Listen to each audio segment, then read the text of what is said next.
Baha na sa mahigit 60 barangay sa Camarines Sur dahil sa bagyong Christine. Kuha po tayo ng update sa ulat on the spot ni John Consulta. John?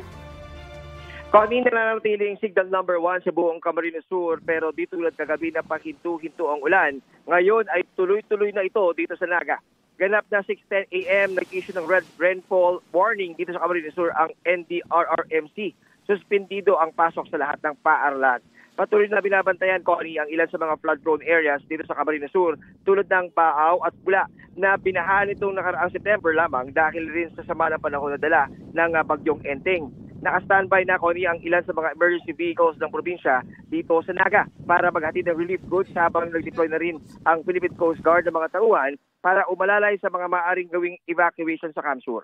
Ayon sa PDRMO ng Camsur ay 64 barangays na sa 14 na LGUs ang nakakaranas sa pagbaha sa probinsya, habang 140 families na ang inilikas as of 7 a.m. kanina.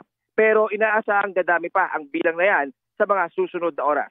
Yan mula dito sa Camarines Sur. Balik sa iyo, Connie. Maraming salamat, John Consulta.